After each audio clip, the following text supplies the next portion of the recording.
With Junior Worlds coming up at the end of this month, it got me thinking, have there ever been any Junior World Champions who have out-totaled the Opens from that year? The answer is yes. In fact, there have been 7 across the history of raw powerlifting for men and women, Junior World Champions out-totaling the Opens. And the ones that did it went on to achieve some pretty amazing things in the sport when they then transition into Opens, as you would expect. So here are the 7 examples. First one, back in 2014, was Brett Gibbs. So the Open World Champion from that year was Jose Castillo, who won with a 770 kilo then world record total. Brett Gibbs competed in the juniors that year. He squatted 280 kilos. I'll show you all of his lifts, as I will for each lifter on this list. But yeah, Brett Gibbs was a junior back in 2014. 280 kilo squat. 185 kilo bench with a crazy close grip. Not going to see many close grips like that anymore these days. And a 305.5 deadlift to round up a 770.5 total to break Jose Castillo's world record. So not only did Brett Gibbs win Junior Worlds with a higher total than the Open World Champion from that year, he also broke the Open World Record as a junior competing at Junior Worlds. Now, back in that time, the Junior World Championships actually took place during the World Championships. It just happened slightly after the Opens, I believe. Hence why I was able to chip it by a kilo. It wasn't until, I think it was 2022, where Junior Worlds was a separate event and not just mixed in with the Opens. But yeah, Brett Gibbs, of course, we all know later went on to become the greatest 83 kilo lifter of all time until someone named Russell Orhe came along. But Brett Gibbs placed in the top 2 at the following 5 Open World Championships, winning 2 of them, taking 3 silver medals before he abruptly left the sport after his 2019 defeat to Russ. But definitely one of the greatest to ever do it, Brett Gibbs. Number 2 is another lifter who wanted to achieve amazing things in sport, Gustav Hedlund, back in 2018. So this is in the 93 kilo class now. And the Open World Champion from that year was American lifter Ellis McLean, who won with an 820 kilo total in the 93s. However, Gustav Hedlund, competing in the juniors, was able to beat that. So he squatted 300 kilos, benched 200 kilos,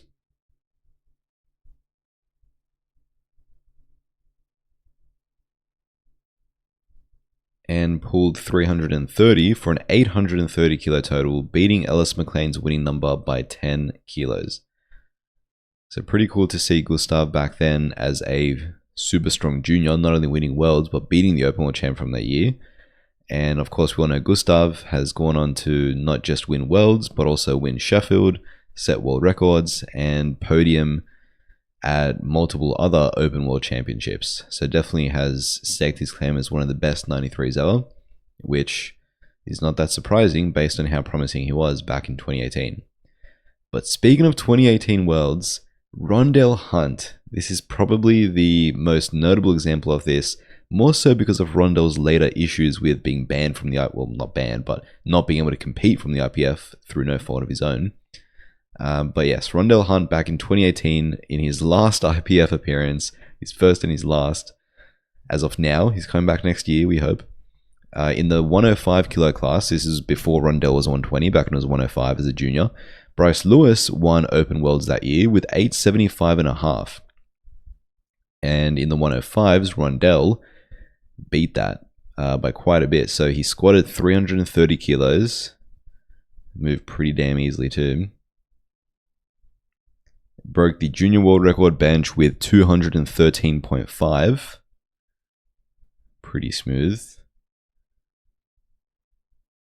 And deadlifted 340 kilos for an 883.5 total. That was actually on his second pull. He actually attempted a weight that would have broken the open world record total. However, he missed that on his final deadlift. But he still walked away almost 10 kilos above what Bryce Lewis's Open Worlds winning performance was. That happened, it would have been just a few days before he put up that performance. So kind of overshadowed Gustav Hedlund, because Gustav wasn't even the most eye-catching junior, even though he did amazingly well himself. But yeah, watching this, we all thought, wow, Rondel Hunte is absolutely going to murder the powerlifting scene in the next few years. Surely nothing bad is going to happen. Surely his local federation is not going to fall apart, meaning he's not going to have a pathway to compete at IPF Worlds. And then surely he's not going to have to compete in the USAPL and get an Article 14 suspension from the IPF, right? Unfortunately, yeah, his career got screwed over massively. I have a whole video where I describe what went wrong with Rondel's career, again, through no fault of his own. So I'll link that if you want more detail, and I'll stop rambling on about it. But yeah, Rondel Hunte did win an IPF World title as a junior in the juniors. And next year, hopefully, if he comes back to the Opens, which I see no reason why he can't now, he'll be the heavy favorite to finally take an Open World title, which he's long been capable of doing. All right, number 4 is another 105 lifter, Emil Norling, the following year in 2019. So for actually 2 consecutive years in 2018-2019, the junior world champion in the 105s actually put up a bigger total than the open world champion from that year, interestingly. But the open world title was taken by Eli Burks, another American lifter, 855. That year was the winning total. Emil Norling, another very promising Swedish junior at the time, who has since gone on to do very impressive things in the sport, was able to best that. So he squatted 312.5, hit a 195 kilo bench,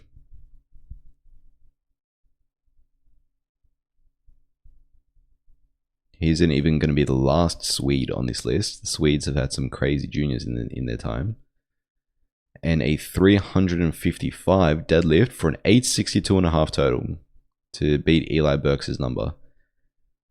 And of course, Emil Norling, since this, has gone on to win multiple European titles, win a world title in the Opens in the 105s, and podium at multiple other Open World Championships. So similar to Gustav, has won Worlds once, but also podiumed at a bunch of other Worlds. And has also made it to Sheffield. He's back at Sheffield this year, or for Sheffield next year, courtesy of his bronze medal performance at Worlds this year. But yes, Emil Norling is another lifter who went on to do impressive things in the sport, including being an open world champion.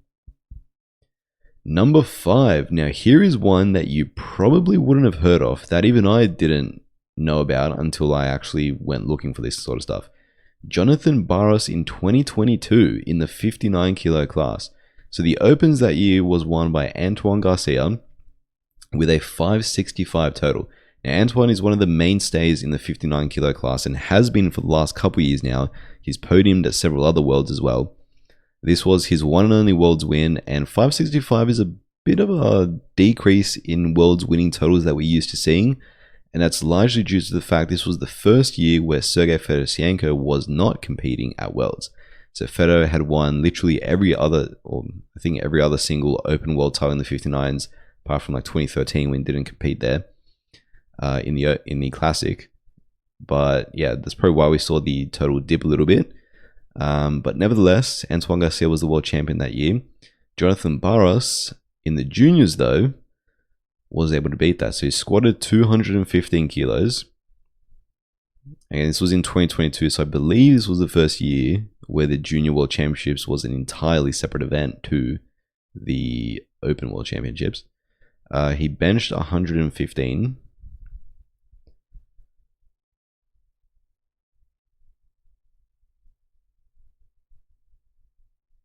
And deadlifted 255 for a 585 total. So to beat Antoine Garcia's winning number by a full 20 kilos. Now it's worth pointing out that, just because they're out totaling the Opens doesn't necessarily mean they would have won the Opens had they have competed. I'm not saying they would have. I'm just saying it's, an interesting statistic, I think, where the juniors were actually beating the Opens. They definitely would have been competitive had they competed in the Opens, obviously. But, who knows if they were put in the same flight? Would they have won? Would they have lifted the same weight? Would it have changed the attempt selections of the Open World Championships to lift more weight, right? So you can't really make the blanket statement that he would have won Open Worlds, as interesting as it is. But yeah, Jonatan Barros, since this, I believe this was his last 59 kilo performance. Since this, has actually moved up to the 66s. And I don't think we've seen him back on the IPF level. He's been competing in his local Argentinian fed or in South America somewhere. So yeah, one that has not had as big of an impact in the sport as some of the others on this list. But yeah, interesting stat nonetheless. Okay, on to number 6, and we finally have a woman on the list, and that is Jessica Espinal in 2024 in the 47s. So obviously the world champion was Tiffany Chapone. She won her, I believe this was her 4th straight world title last year in 2024. However, Jess Espinal at the Junior World Championships actually beat that total by taking the world record, because that was a world record by Tiff, 433. So Jess Espinal squatted 150 kilos on her way to breaking that world record, benched 97.5, and pulled 186 to chip Tiff's world's winning and world record total of 433 by half a kilo. So 433.5, she set a new open world record similar to what Brett Gibbs did a decade earlier, actually broke the open world record on her way to winning junior worlds. She actually did compete in the opens that year, because like I said, this is part of like the modern era of powerlifting where they're separate championships completely, so you actually could compete in both, whereas before you couldn't, pretty sure. So yeah, I think Jess Espinal took 2nd place at 2024 Worlds, or she podiumed anyway. But here she actually did beat Tiff. Now, since this, we haven't seen Jess Espinal compete. She was supposed to compete at Sheffield on account of this performance, but she withdrew for whatever the exact reason was. And obviously since then, Tiff has... Well, actually, she didn't reclaim... Well, she briefly reclaimed this world record at Worlds before Heather Connor, who took Jess Espinal's Team USA spot this year, actually beat the world record. Although Tiff recently in her World Games performance, where she won in the lightweight category, looking pretty damn good to take the world record back. But whenever Jess Espinal does come back to compete in the Opens in the IPF, I think she's definitely going to be a big threat and could possibly continue this trend of junior world champs beating the Opens who add an open world title to their resume. And the 7th and final lifter who has done this is Alba Bostrom, also last year, 2024. So the open world champion, this is in the 63s, was Meg Scanlon last year. Obviously a legend in the weight class. 552.5 is what she posted up to win the world title. Alba Bostrom, though, competed at Junior Worlds later that year. After again, she also, just like Jess Espinal, competed at the Opens. But she competed at the juniors, 193 squat, 133.5 bench. It's crazy.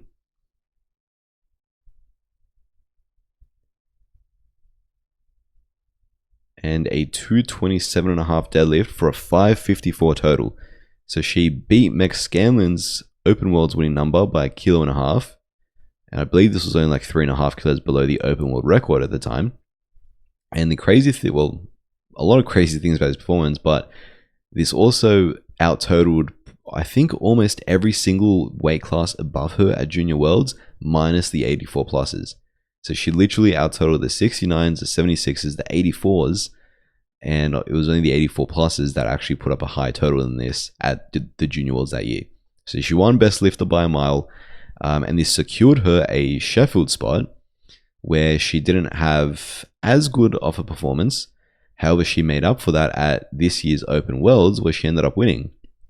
So again, a Swedish lifter who out-totaled the Opens as a junior, and then went on to win an Open World title, just like Gustav and Emil before her.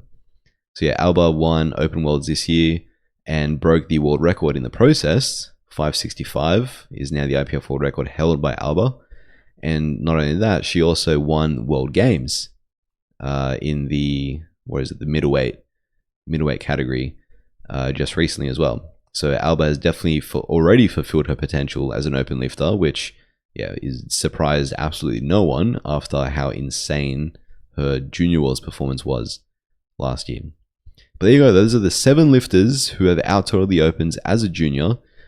And it'll be interesting to see with Worlds coming up, Junior Worlds coming up, about a week or 2 weeks or so. There are a few lifters there who have the potential to be adding their names onto this list. I will be doing a video coming up on some of the lifters to watch at these upcoming Junior Worlds. But yeah, who knows, we could be seeing some more lifters on this list very shortly.